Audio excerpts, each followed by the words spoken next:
actually yell. If you see a human poo, yell. Don't just be like, hey, by the way, there's a human poo here. Cowboy hats? Nah. There's one just there. I might put it on. How's my tie? We were just winging it. Yeah. All right. Okay, so welcome to Wagwan Able. It's the first episode since being at Glastonbury. We're on the break, and today we've got Luke Moon. He's from Australia. Hello. Nice to meet you. Welcome to the show. Thank you. Thank you for having me. You're welcome. Yeah, happy to. You're from Australia? Yeah, from Melbourne. It's a long way. Since you've been in the UK, how long have you been in the UK? How long have we been here? 2 months? Oh, you just come straight here from Pretty Australia? much. I did a week in Bristol before here. Oh, so you just think at UK is just like this? Pretty much, yeah. This is what it's like, isn't it? It's not like this everywhere. Shame. How did you end up here? I met one of the guys, H, travelling a few years ago. And then last year I met Marcus. Sick. And he's like the supervisor. So he kind of just gave me Fred's number and said, should just try. Yeah. That was it. Now you're here. Yeah. 2 long months. It happened really quick, actually. Have you done any other festivals other than Glastonbury? Not really. Like, I did a few in Australia, but nothing this big. Like, when they were talking about it, I was like, oh, yeah, nice. Like, go to a little festival. And then I get here and it's a whole city they put up. Yeah, exactly. It's pretty mental. Ghosts? Real or not? Wish I've had an experience, but I haven't. Ah. And I think I'm not open to it, really. And Yeah. I wonder if that's why I haven't seen anything. Oh, because you don't. It's probably for the best. Then. Yeah, but it'd be kind of cool to be haunted. Yeah. Be like, that's just a cool thing to say. Like, yeah, I'm haunted by a ghost. Yeah. Makes you feel special, I reckon. I think if there's any way you can, it's probably Glastonbury, like town even. Yeah. They're just quite into their spiritual stuff, isn't it? Yeah. You get like a ghost or something on the go. Yeah, maybe I need to get up to the tour. Yeah. And just do a seance. Yeah. This is fucked up. Yeah, seance with a view. That'd be nice. Yeah. What's something that people from Australia get wrong about people from the UK that you've noticed since you've been here? I think the trope is that you're all posh, but that's definitely not true. Yeah, I know. Yeah, this is our Buckingham Palace. I think there's a lot of scaremongering around knives. Yeah, I know. I've always It's like noticed you go to the UK, you're going to get stabbed. Everyone's like, don't go to Australia, there's spiders, there's everything wants to kill you. But then here it's like, if you go to the UK, you're going to get mugged and stabbed. Yeah. But to be fair, I haven't really hung out in London that much, or up north. I feel like London more like that. But yeah, I've noticed any time I've been travelling or whatever, especially Americans, but generally other Westerners not from the UK are like, knives. Oh look, you got knives. The same way like in America, people are like to Americans, oh, you've always got guns, or Yeah. you know. But they do. I feel like I talk to Americans, I'm like, oh, you're gun nuts, and they're like, yeah, and? They actually are. Yeah. Like, that one's real. Yeah. I'm just going to get the wind guards for these. I just noticed it's windy a little bit, Yep. and that could be fucking us up a No little stress. bit. So what's the first UK word that you learned? I don't know. The one that comes to mind is scran. Scran. Yeah. Get a bit of scran in you. The one that I feel like isn't real is in it. Yeah. Like when people say in it, it Yeah. just feels like it's like they don't even say it. They're just saying it because they're expected to say in it. Yeah. Do you know what I mean? In it. Do you say it? I say in it. In it. Maybe Was it in it. I would Brummy never thing? say in it. In it. It's good, in it. That's Yeah. good, in it. Yeah. I say it quite a lot. Yeah. In it. I don't yeah. notice it when you say it, but I don't know. Loretta would just like pop it out randomly. Yeah. It's just like an agreement, right? Yeah. Yeah, I think it's like oh, it's you so agree, hot, right? In it. oh yeah, you can just say in it. Yeah. Yeah, it I don't doesn't know, that sound one right. always throws me though. I reckon the worst bit of UK slang I've heard, which probably isn't just UK, but I was hanging out with a couple, and the chick was on her period, and the boyfriend's like, "Oh, you on your jammy rags," and honestly, it made me a bit ill hearing that. I've never heard that before. I've never heard that. I'll get you to tell your side of the story. I think Ellie's not going to go on the show. She'll never get to tell her side. With the poo. Alright, so this was like not long before the festival, but I was still I hadn't really spoken to Ellie much, and it takes me a while to warm up to people. So, like, I'm already quite soft-spoken, and then working with her, and she'd always just like, I think when people point out that I'm quiet as well, I just get quieter. And so, anyway, I was quite quiet, and then I see this, like, human shit on the ground, like, right in the corner next to the steel wall. And I'm there, and I, like, kind of yell out to her. I'm like, Ellie, like, there's a human shit here. And then she's like, yep, cool, gives me the thumbs up. Like, I'm like, all right, she heard what I said. And then 2 minutes later, I'm, like, further down the fence, and I see her, and she's kneeling down, like, pretty much where the poo is. I'm like, Ellie, like, you're brave, what are you doing? Just kneeling in human shit. And she's like, what? And she looks down, sees it, and she's like, yuck, like, why didn't you tell me? I was like, I did, you gave me thumbs up, like, you acknowledged me. And then she's like, yeah, but, like, why didn't you react more, you know? Like, actually yell, if you see a human poo, yell. Don't just be like, hey, by the way, there's a human poo here. And then that was it. I don't think I'll ever change the way I do it. If I see another human poo, I'm going to be like, yo, Abel, there's a human poo there.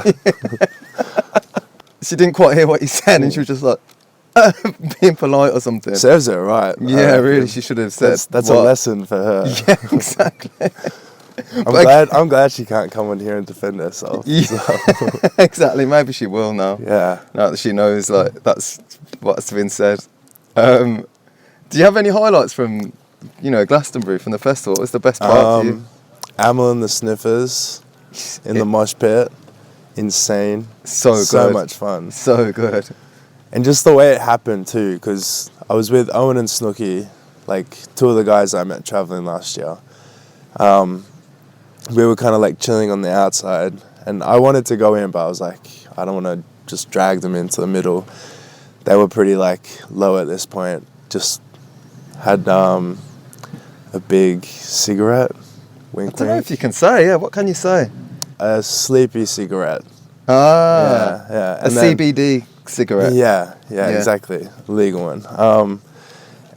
So they were kind of like chilling on the edge, and then on the big screen we see Molly, and I was like, oh, like, it's Molly, and then she just pulls her top down, and then like I saw a few other faces, and I was like, oh, like, we got to get in there, that looks so much fun. And then Snooky, me, Owen, we all just like kind of charged through, we get there, and then I reckon that's the only time during the festival that I've like proper let go and just kind of went a bit buck wild.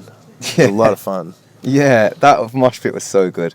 When I got there, I was with like little Soph and Lucianne, and we got there to the mosh pit, and we were just there. I didn't know anyone else was there in the crew, and then I like jumped in. I thought, fuck it, because you don't want to lose everyone, because you never get found again. Like, sometimes if you get lost, like, you can wait, I guess, till the end of that set and maybe find people, but it's so busy, man. Yeah. So then I've like jumped in. I thought, fuck it, I'll just jump in. I've jumped into the mosh pit, and just while I'm there, I just see everyone from the crew there, like one at a time, just going around. I'm like, that's in Mikey and all that, and then Chubbs. Yeah, and then seeing you. Yeah, Chubbs is like jumped into. He's trying to close his bag, and suddenly he was just there. I'm like helping him close his bag, and I think I fell over at one point. Someone picked me up, and it was like someone from the crew again. I was like, what the hell? Everyone's here. That was the other thing too. It was like Snooky gave me his bag, and because like you can just bring drinks in.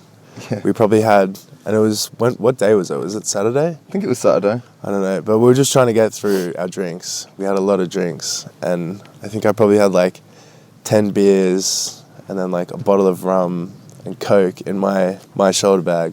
Snooky had like similar amount, and I'm there with just like 2 bags going in it, and it was like a whirlpool at this point. Yeah.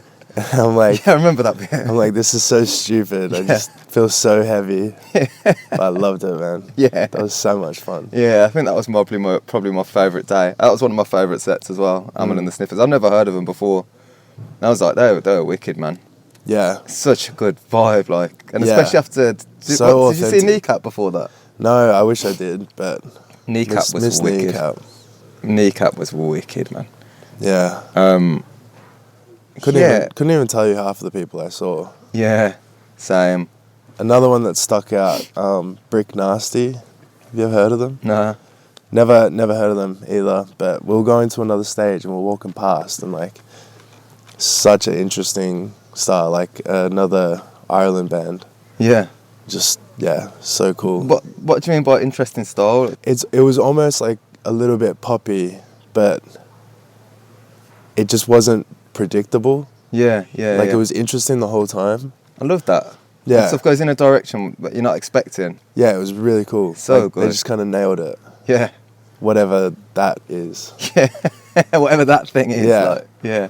They had the X Factor. It's interesting, like Irish, maybe like there's 2 Irish bands that are kind of like that, with Kneecap as well. Yeah.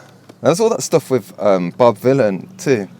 Crazy. I didn't like see the set, but it was like on the news. Apparently, like in the outside world, they're all just going crazy about that right now. Yeah. Like terrorism charges and Yeah. all of that. It's kind of cool to be a part of history in that way. Yeah, that's a fair play, man. Yeah, fair play, I think, as well. I mean, this probably, by the time this comes out, it probably all have blown over, not blown over, but, Yeah. you know what I mean, probably won't be such, like, current news anymore. This is a segment called Abel Wagwan, Yeah. where you become the host Okay. for one question. All right. How do you think you've changed?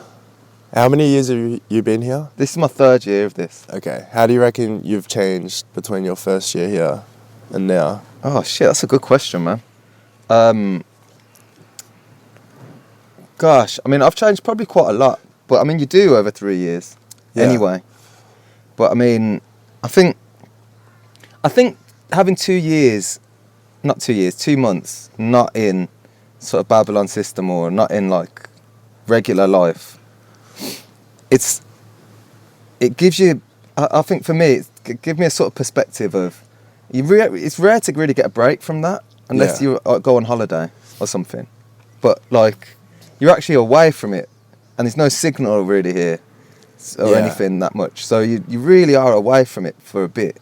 And I think it has changed, like, how I want to spend my time. Like, this kind of freedom, I think is, like, much preferable to anything else. Yeah. So I think it's really changed, even to do with doing the podcast. I'm like, part of the reason I'm doing it is so I can have a sense of, like, a vehicle to live a lifestyle outside of just being trapped in the main life. Because you really got to do, I think, in the regular world, you've got to do a lot of, like, decoding what's real and what's not out there. Yeah. More.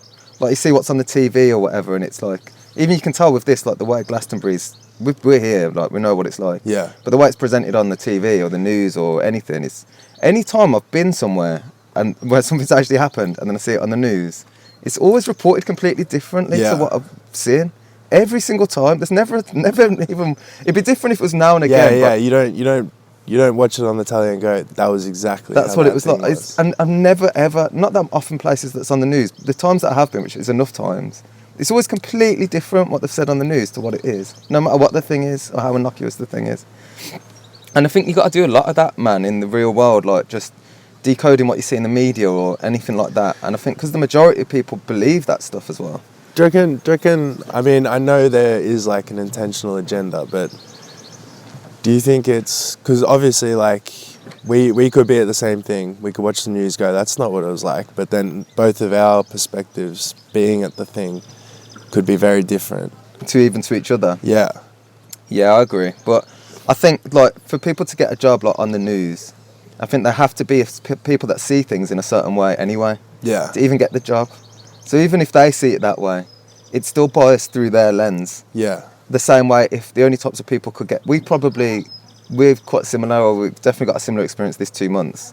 So we probably will see things roughly the same. Yeah. If it was only us that worked on the news, still, people would have to maybe decode it themselves. But that said, I think there probably is an agenda. I think there is an agenda. Yeah. Yeah. Yeah, definitely. Mostly. I think we've got to go back to work now. Yeah. Shame. Yeah. Back to. Yeah. Start. Yeah. Gosh damn Oh it. mate, this is such a good job. Yeah. Exactly. How is this real life? I know.